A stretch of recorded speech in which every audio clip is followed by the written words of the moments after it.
नमस्कार दोस्तों, आपका हमारे लाइफ सक्सेस चैनल पर स्वागत है। और हम इस प्रैक्टिस को कंटिन्यू आगे बढ़ाते हैं, जो हम घटना चक्र से प्रीवियस क्वेश्चनों को हल कर रहे हैं, जो इस प्रकार से हैं। नंबर 41 है, यहाँ से स्टार्ट करते हैं हम आज। नंबर 41 है कि किस कवि को अपभ्रंश का वाल्मीकि कहा जाता है? सरपा को, पुष्पदंत को, स्वयंभू को या हेमचंद को? तो अपभ्रंश का वाल्मीकि कहा जाता है स्वयंभू को। स्वयंभू जो हैं वो 8वीं सदी के कवि माने गए हैं।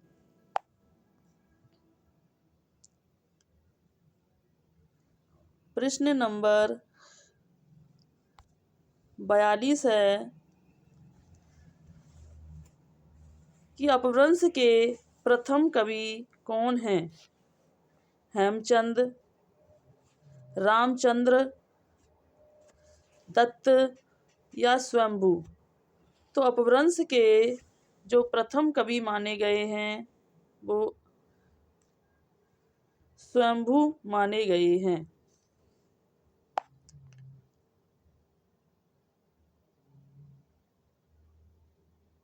प्रश्न नंबर 43 है कि स्वयंभू की कृति का नाम है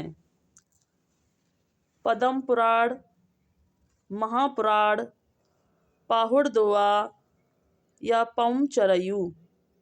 तो स्वयंभू की कृति का नाम जो है परम चरयू है। और स्वयंभू जो है 8वीं सदी के कवि माने जाते हैं। परम चरयू में राम कथा का वर्णन किया गया है।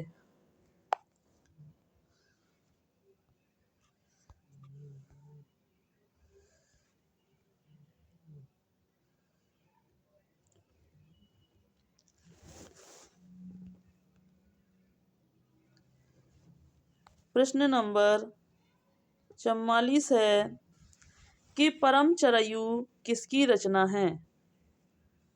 अब्दुल रहमान की, विद्यापति की, स्वयंभू की या चंद्रवरदाई जी की?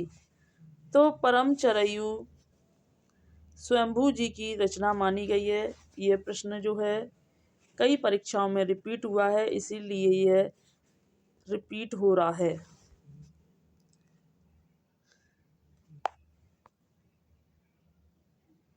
प्रश्न नंबर 45 है कि इसमें किस ग्रंथ में लिखा है कि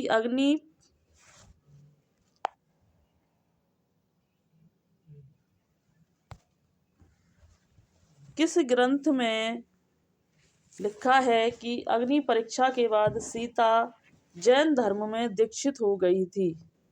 महापुराण, परमात्मा प्रकाश, भविष्यत कहा और परम चरयू? तो अग्नि परीक्षा के बाद सीता जैन धर्म में दीक्षित हो गई थी, यह बात परम चरयू में लिखी हुई है। क्योंकि परम चरयू एक राम कथा है जो कि स्वयंभू के द्वारा रचित है। इसमें 5 कांडों में विभक्त है।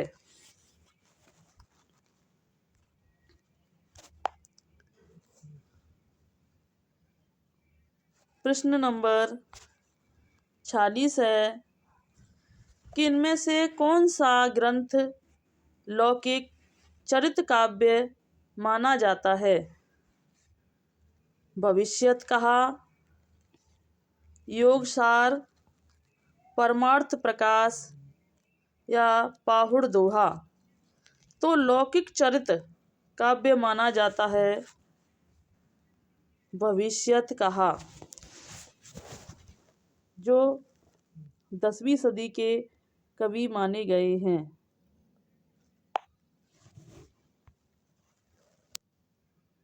प्रश्न नंबर 47 है कि अपभ्रंश का भवभूति किसे माना गया है? शालिभद्र सूरि को, पुष्पदंत को, कनकामर को या धनपाल को? तो अपभ्रंश का भवभूति कहा गया है वो पुष्पदंत को कहा गया है। और पुष्पदंत जो हैं वो 10वीं सदी के कवि माने गए हैं।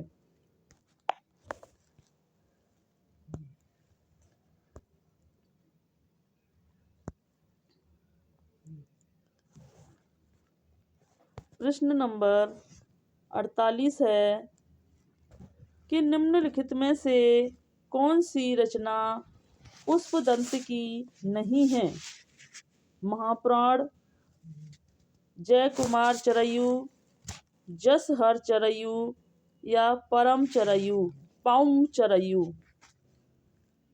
तो पुष्पदंत की रचना नहीं है पयूम चरयु। पयूम चरयु नहीं है। यह जो है स्वयंभू के द्वारा रचित रचना है। इसमें 5 कांड हैं और यह राम कथा पर आधारित है। जबकि महापुराण, जयकुमार चरयु, जसहर चरयु पुष्पदंत की रचना है। प्रश्न नंबर 49 है कि कौन सी रचना स्वयंभू कवि की नहीं है? पयूम चरयु, रिठेनियम चरयु, स्वयंभू छंद या महापुराण? तो स्वयंभू जी की जो रचना नहीं है वो है महापुराण। महापुराण जो रचना है वो पुष्पदंत जी की रचना है जो कि 10वीं सदी की माने गए हैं। प्रश्न नंबर 50 है कि खड़ी बोली में सबसे पहले काव्य सृजन करने वाले कवि हैं? अमीर खुसरो, सूरदास, तुलसीदास या इनमें से कोई नहीं? तो खड़ी बोली में सबसे पहले जो काव्य सृजन करने वाले जो कवि हैं वो अमीर खुसरो को माना गया है। इनका जन्म 1253 पटियाली में हुआ था और सूरदास का जन्म 1478 में हुआ था। तुलसी का जन्म 1632 में हुआ था।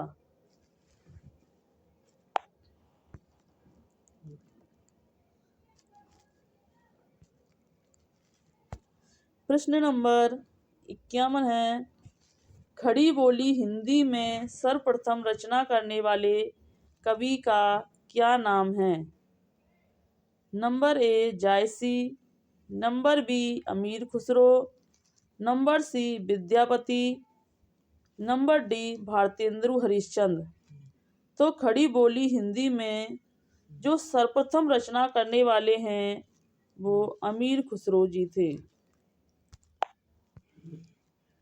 प्रश्न नंबर 52 है कि मुकरी लिखने का सर्वप्रथम प्रयास किस कवि ने किया था? स्वयंभू ने, जगनिक ने, अमीर खुसरो ने या कुंभन दास ने? तो मुकरी जो लिखने का सर्वप्रथम प्रयास किया था वो अमीर खुसरो ने किया था।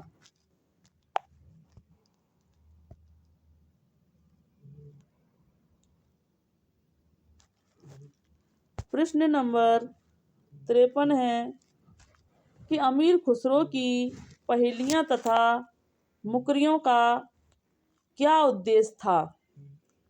पृथ्वीराज चौहान की वीरता का वर्णन करना, नंबर बी अलाउद्दीन और हमीर के युद्धों का वर्णन करना, नंबर सी मनोरंजन के माध्यम से लोक व्यवहार की शिक्षा देना या कोई उद्देश्य नहीं? तो अमीर खुसरो की जो पहेलियों का उद्देश्य जो था मनोरंजन के माध्यम से मनोरंजन के माध्यम से लोक व्यवहार की शिक्षा देना था।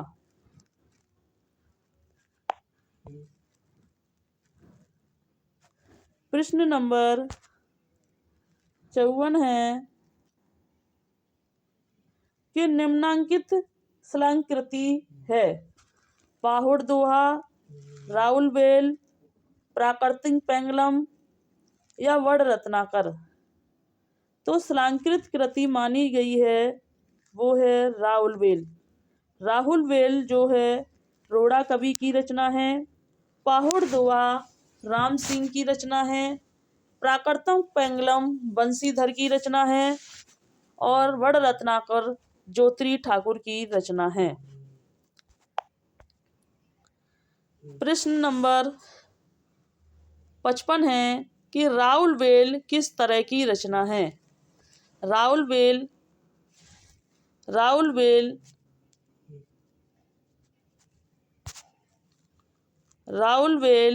किस तरह की रचना है। गद्य पद्य मिश्रित चंपू, शुद्ध काव्य, नाटक, प्रेम व्याख्यान या प्रबंध काव्य।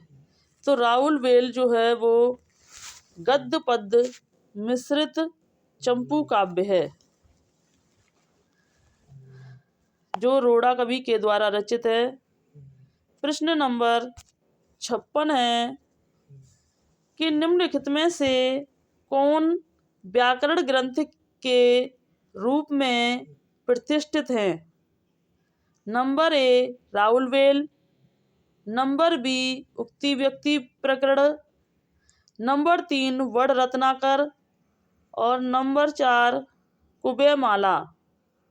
तो कौन व्याकरण के रूप में जो प्रसिद्ध हैं वो है उक्ति व्यक्ति प्रकरण है जो दामोदर जी के द्वारा रचित है। राउल बेल के लेखक रोड़ा कवि हैं। वड रत्नाकर ज्योति ठाकुर द्वारा रचित है। कुबेरमाला उद्धोतन सूरी जी के द्वारा रचित रचना है।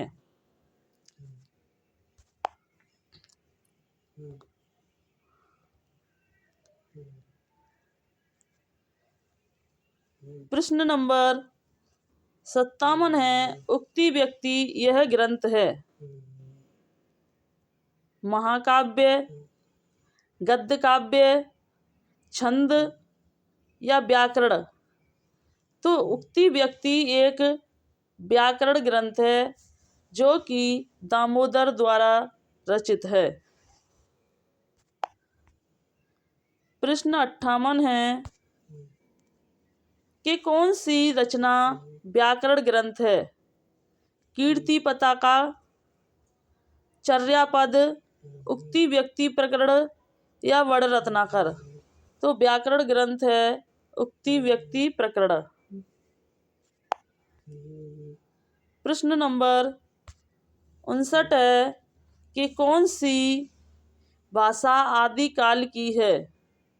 ब्रज भाषा, खड़ी बोली, डिंगल पिंगल या अवधी। आदिकाल की जो भाषा है वो है ब्रज भाषा। मेरे हिसाब से ब्रज भाषा तो ने डिंगल पिंगल शैली का शायद प्रयोग हुआ था। यहाँ इसमें मतलब कंफ्यूजन है मुझे। इसमें शायद डिंगल पिंगल भाषा थी। आदिकाल की जो भाषा थी वो वैसे डिंगल पिंगल भाषा थी। चलो इसमें डाउट है।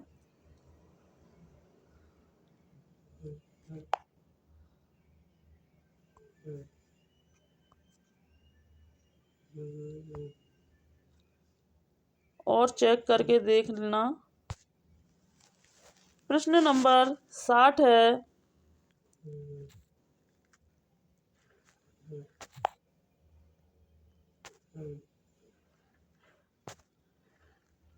कि रासो ग्रंथ किस भाषा में लिखे गए थे। खड़ी बोली, ब्रज भाषा, अवधी या डिंगल पिंगल। जो रासो ग्रंथ हैं वो डिंगल पिंगल भाषा में लिखे गए थे। प्रश्न नंबर 61 है कि चारण साहित्य किस साहित्य का दूसरा नाम है? सिद्ध साहित्य का, नाथ साहित्य का, जैन साहित्य का या रासो साहित्य का? तो जो चारण साहित्य है वह रासो साहित्य का दूसरा नाम है।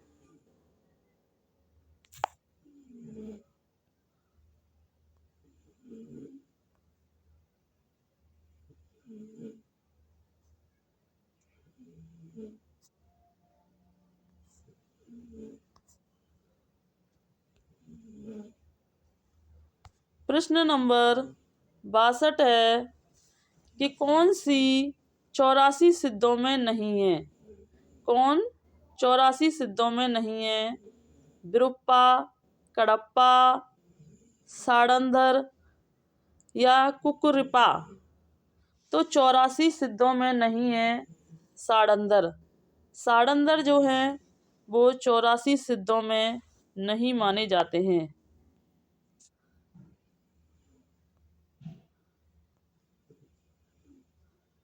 प्रश्न नंबर 63 है आदिकाल में किस प्रकार का साहित्य लिखा जा रहा था?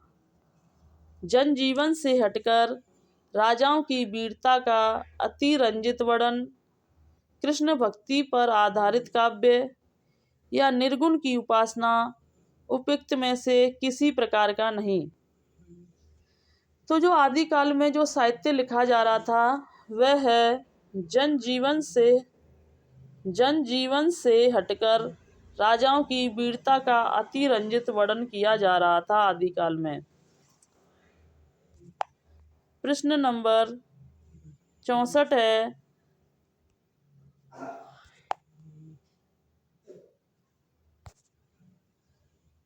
कि वीर गाथाकालीन रासो काव्य में निम्नलिखित में से किस विषय का वर्णन नहीं है? आश्रयदाताओं का अति रंजनात्मक पूर्ण वर्णन, इतिहास और कल्पना का सम्मिश्रण, कृष्ण लीला का प्रतिपादन या युद्धों का सजीव गत्यात्मक वर्णन?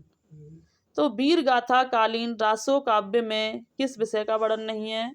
तो वह कृष्ण लीला का वर्णन नहीं मिलता है।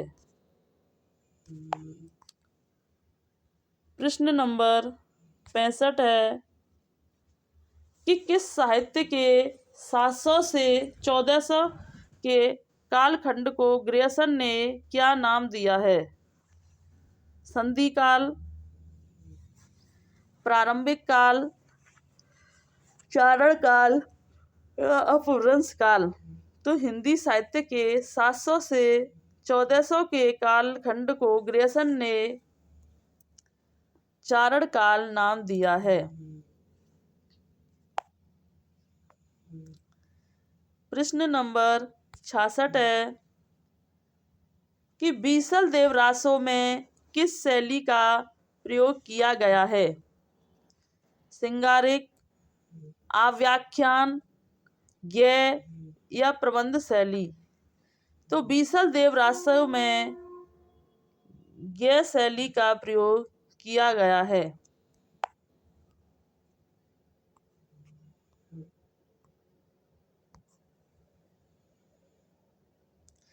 प्रश्न नंबर 67 है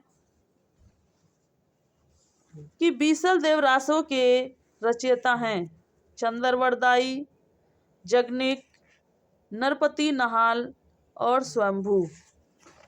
तो बीसल देव रासो के रचयिता हैं नरपति नहाल। प्रश्न नंबर 68 है कि बीसल देव रासो के रचयिता कौन हैं? तो ये फिर दोबारा रिपीट हुआ है, बीसल देव रासो के रचयिता नरपति नहाल जी हैं। प्रश्न नंबर 69 है कि निम्नलिखित रासो ग्रंथों में कौन सा काव्य एक प्रेम काव्य या श्रृंगार काव्य है? बीसल देव रासो, परमाल रासो, पृथ्वीराज रासो या जय मयंक जस चंद्रिका। तो प्रेम काव्य या श्रृंगार काव्य है इसमें से बीसल देवरासो, जो कि नरपति नाहल जी के द्वारा रचित काव्य है। प्रश्न नंबर 70 है कि निम्नलिखित में से किस रासो काव्य का मूल वर्ड विषय वीर रस न होकर श्रृंगार रस है? खुमान रासो, पृथ्वीराज रासो, बीसल देव रासो या परमाल रासो। तो यह है बीसल देव रासो का जो मूल विषय वीर न होकर श्रृंगार रस है। इसके रचयिता जो हैं वो नरपति नाहल जी हैं।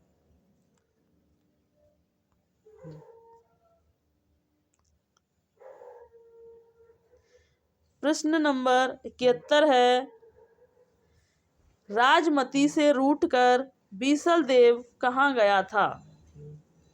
कर्नाटक, उड़ीसा, तमिलनाडु या आंध्र प्रदेश। तो राजमती से रूठकर बीसल देव उड़ीसा गया था।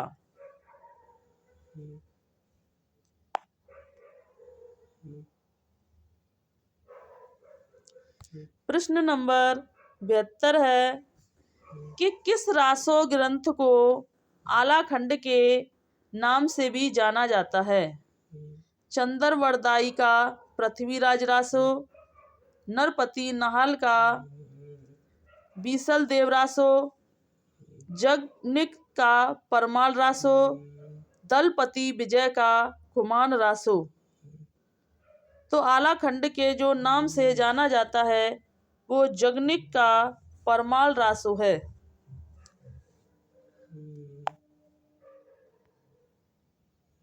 प्रश्न नंबर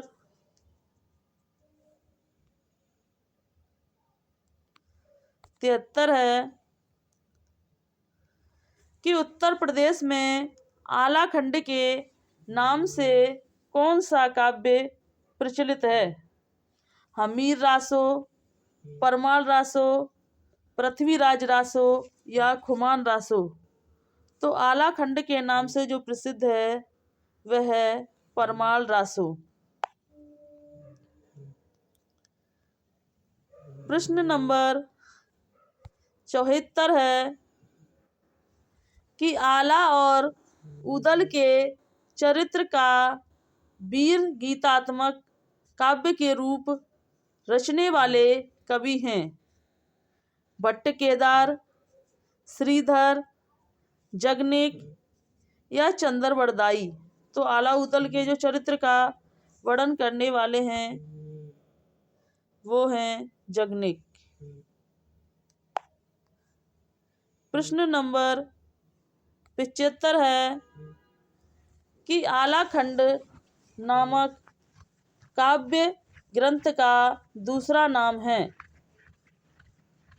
खुमान रासो, विजयपाल रासो, हमीर रासो या परमाल रासो। तो आलाखंड नामक काव्य रचना का जो दूसरा नाम है वह है परमाल रासो। प्रश्न नंबर 76 है आलाखंड का दूसरा नाम है, यह भी फिर रिपीट हो गया है, परमाल रासो।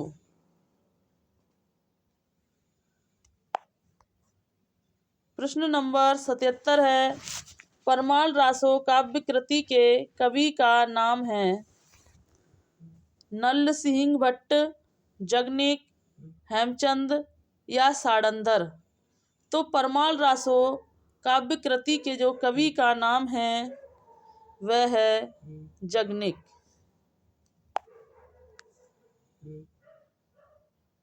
प्रश्न नंबर 78 है कि आला और उदल नामक दो वीर सरदारों की वीरतापूर्ण लड़ाई का वर्णन मिलता है? परमाल रासो, पृथ्वीराज रासो, खुमान रासो या हमीर रासो। तो आला और ऊदल नामक दो वीर सरदारों की वीरतापूर्ण लड़ाई का जो वर्णन मिलता है वह है परमाल रासों में।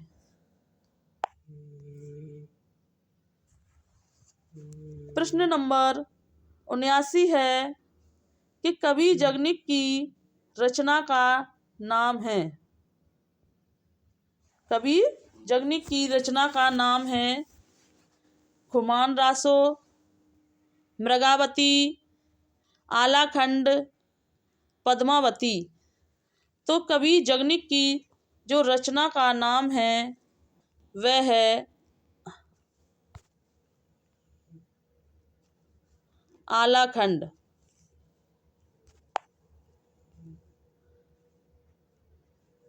प्रश्न नंबर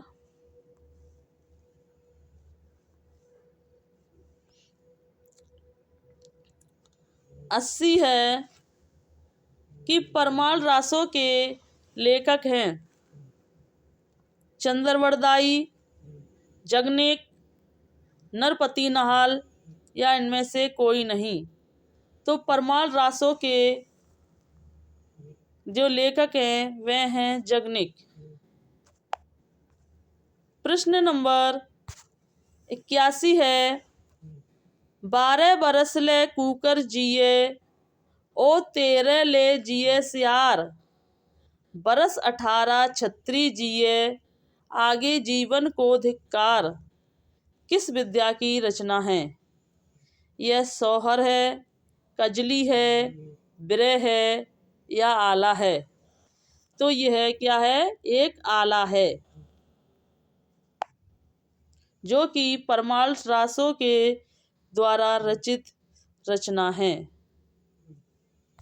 प्रश्न नंबर 82 है वीर गाथा काल के प्रसिद्ध प्रबंधक काव्य का क्या नाम है? पद्मावत, पृथ्वीराज रासो, कामायनी या रामचरितमानस। तो वीर गाथा काल के प्रसिद्ध प्रबंधक काव्य का नाम है पृथ्वीराज रासो।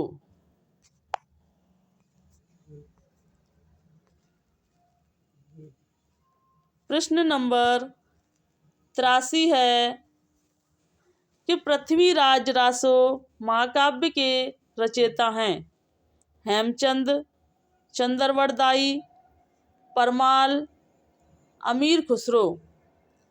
तो पृथ्वीराज रासो के रचयिता जो हैं वो चंद्रवरदाई हैं। प्रश्न नंबर 84 है पृथ्वीराज रासो के रचयिता कौन हैं? चंद्रवरदाई, जगनिक, मधुकर, नरपति नाहल। ये फिर दोबारा रिपीट हुआ है तो चंद्रवरदाई। प्रश्न नंबर 85 है पृथ्वीराज रासो के रचयिता बताइए। इसमें भी है चंद्रवरदाई, ये फिर रिपीट हुआ है। प्रश्न नंबर 86 है चंद्रवरदाई किसके दरबारी कवि थे? महाराजा हमीर के, महाराज बीसल देव के, महाराणा प्रताप के, महाराज पृथ्वीराज रासो, पृथ्वीराज चौहान के। तो चंद्रवरदाई महाराज पृथ्वीराज चौहान के दरबारी कवि थे। प्रश्न नंबर 87 है कि पृथ्वीराज रासो किस कवि की रचना है? चंद्रवरदाई, जगनिक, मुल्ला दाऊद, इनमें से कोई नहीं। तो पृथ्वीराज रासो चंद्रवरदाई की रचना है। प्रश्न नंबर 88 है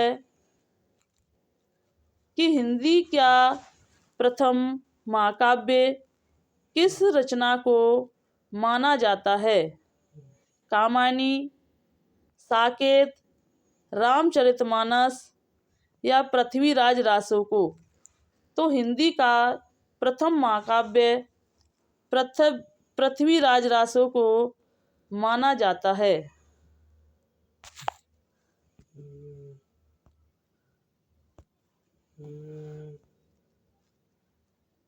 प्रश्न नंबर 89 है, सूची फर्स्ट का सूची सेकंड से मिलान कीजिए।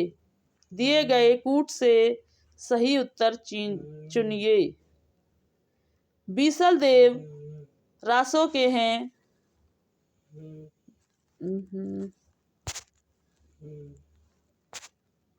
बीसल देव रासों के हैं नरपति नहाल। कौन? नरपति नहाल। पृथ्वीराज रासों के हैं चंद्रवड़ दाई। परमाल रासों के हैं जगनिक। हुमायूं रासों के हैं दलपति विजय। अब देखते हैं इसमें पहले का दूसरा। तो इसमें पहले का दूसरा यह देखते हैं कि इस पंक्ति में, इसलिए यही इसका उत्तर होगा। प्रश्न नंबर 90 है, हुमायूं रासों के रचयिता कौन हैं? दलपति विजय, जगनिक, चंद्रवड़ दाई या विद्यापति?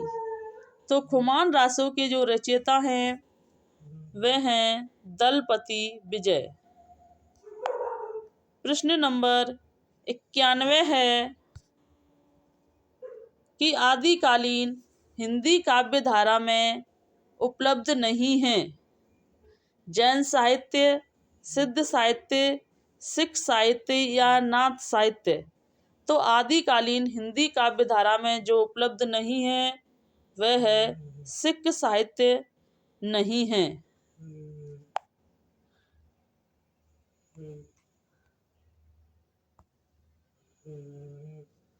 प्रश्न नंबर 92 है, संवत 1050 से 1375 की काल अवधि में लिखे गए हिंदी साहित्य का वीर गाथा काल के रूप में नामकरण किसने किया था?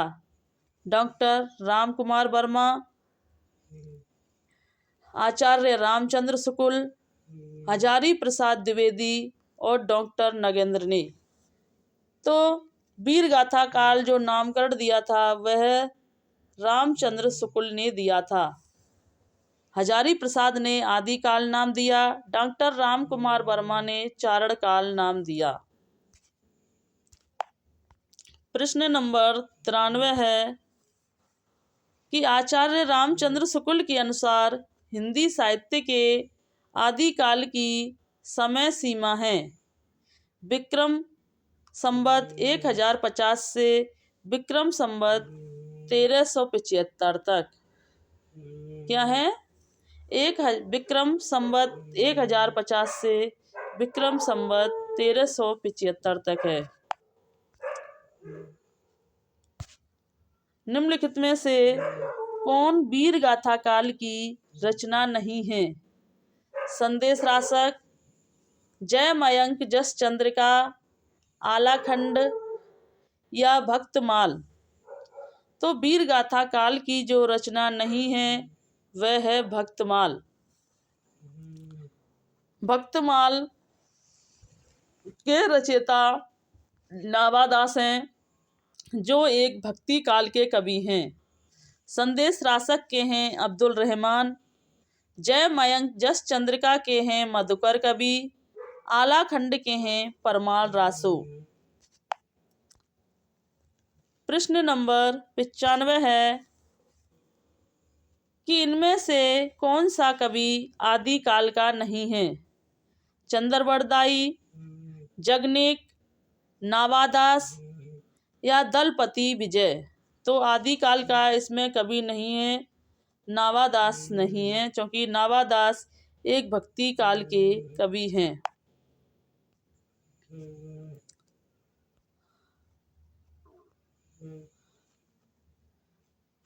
प्रश्न नंबर 96 है कि इनमें से कौन सी रचना आदिकाल की है? सूरसागर, विद्यापति पदावली, बीजक या भ्रमर गीत। तो आदिकाल की जो रचना है इसमें से है विद्यापति पदावली। सूरसागर सूरदास जी की रचना है जो कि एक भक्ति काल के कवि थे। बीजक जो है कबीर दास जी की रचना है, वह भी भक्ति काल के कवि थे। भ्रमर गीत ये भी सूरदास जी की है।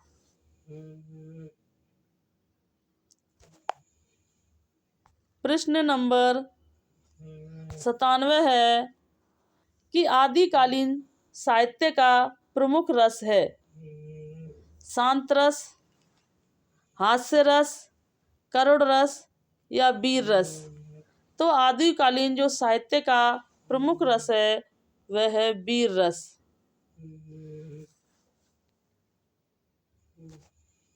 आचार्य रामचंद्र शुक्ल ने आदिकाल का नाम वीर गाथा काल नाम रखा था, इसी आधार पर रखा था क्योंकि इसमें वीर रस की प्रधानता थी।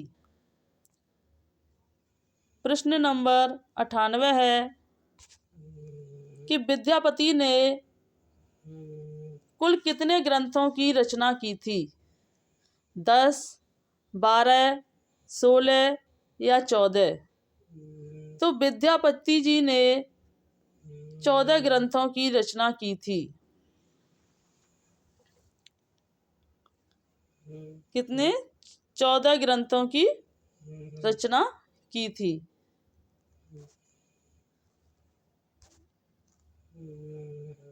कितने ग्रंथों की रचना की थी? 14 ग्रंथों की रचना की थी।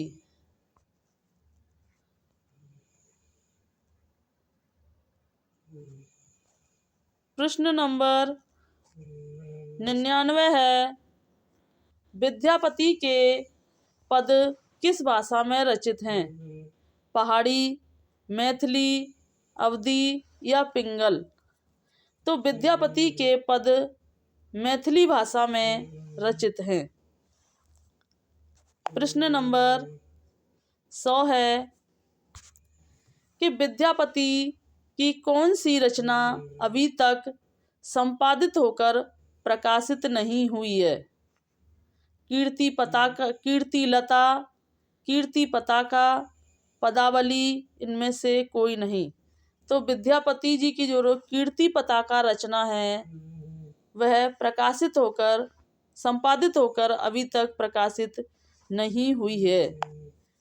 इस क्लास को आज यहीं विराम देते हैं।